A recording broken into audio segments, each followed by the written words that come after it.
چیزوں کے پیچھے بھاگتے رہتے ہیں، حالانکہ چیزیں ساتھ نہیں دیتی۔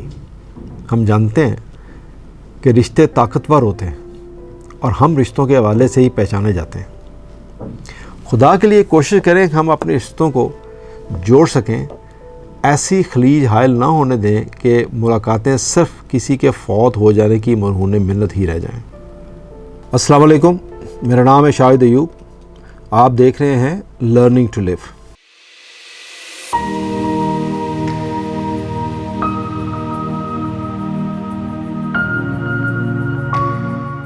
مجھے ایک ٹاپک کا خیال آیا تو میں نے کہا آپ سے ضرور شیئر کروں۔ اس کا عنوان تو کچھ اس طرح ہے کہ خلوص یا محض رسمی رشتے۔ اس بات کا مجھے خیال اس طرح آیا کہ میں جب بچہ تھا، چھوٹا تھا، 5ویں 6ویں میں پڑھتا تھا، تو مجھے اتفاق ہوا اپنے والد صاحب کے ساتھ، اپنے پیرنٹس کے ساتھ کچھ شادیوں پہ جانے کا۔ تو والد صاحب تو میں جب بہت چھوٹا تھا تو فوت ہو گیا تھا، لیکن 1-2 دفعہ 3 دفعہ شادی میں جانے کا مجھے اتفاق ہوا ان کے ساتھ۔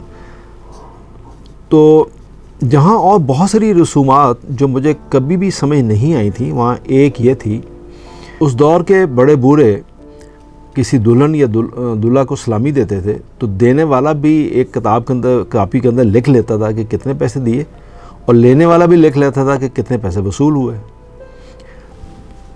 تو وصول کرنے والے پہ یہ لازم تھا کہ جب وہ اگلی دفعہ اس دینے والے کی شادی پہ، کسی اس کے بیٹے کی بیٹی کی شادی پہ جائے تو وہ بھی اتنے ہی پیسے دے کم از کم، یا اس کو 1 یا 2 روپے بڑھا کے دے۔ یہ مطلب پرانی بات کر رہا ہوں، بلکہ یوں کہیے کہ لیٹ 60s کی، 70s کی شروع کی۔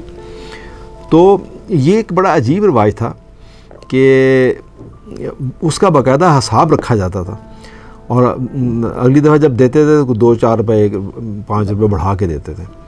اس طرح جب جوڑے بھی دیے جاتے تھے تو اس کا بھی حساب ہوتا تھا، وہ اس کی قیمت کیا اور کتنے جوڑے دیے، اور پھر اس سے ایک آدھ جوڑا بڑھا کے واپس کرنا ہوتا تھا۔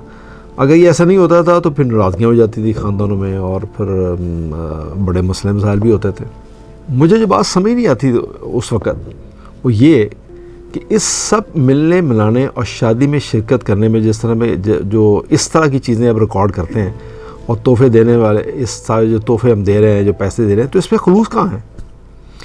یہ جمع تفریق جو ہو رہی ہے، کتنے پیسے دیے، کتنے لیے، اس طرح کے میل ملاق میں تو اکثر جھگڑے بھی ہو جاتے تھے، اور کبھی کبھار تو ملنا جلنا ہی بند ہو جاتا تھا۔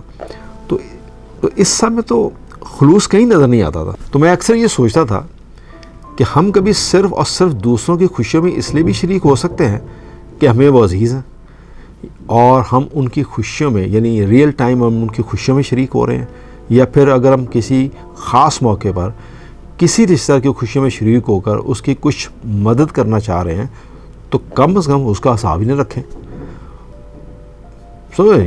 جو دیا سو دے دیا، واپس کتنا ملے گا اس کا کیوں حساب رکھیں، اور اس کو کیوں یاد رکھیں، اور اس کو کیوں لکھا جائے؟ تو میں اکثر یہ سوچتا تھا کہ کیا ہم کسی رشتہ دار کو شادی یا غمی کے علاوہ بھی کبھی مل سکتے ہیں؟ یا پھر یوں کہیے کہ بطور ایک بچے کے جتنا ہم شادی پر مل کر انجوائے کرتے تھے، کبھی شادی کے علاوہ بھی مل کر اس طرح انجوائے کر سکتے ہیں؟ ہم یہ حساب کیوں رکھتے ہیں کہ وہ میرے ہاں 1 دفعہ آیا تو میں بھی اس کے ہاں 1 ہی دفعہ جاؤں گا، 2 دفعہ نہیں جاؤں گا؟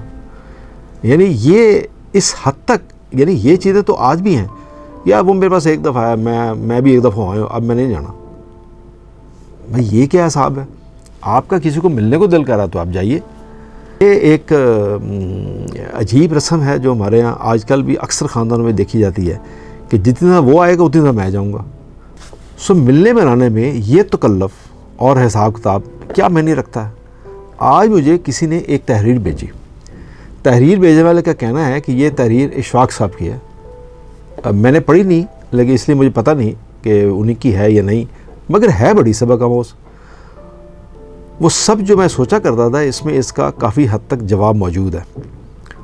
آج کل تو رشتہ داروں اور دوستوں کا یہ حساب ہو چلا ہے کہ بقول شاعر کے، جب غرض ہوئی تب پوچھ لیا، جب وقت ملا تب یاد کیا، اور حقیقت کیا لکھوں اس دور کے مخلص یاروں کی۔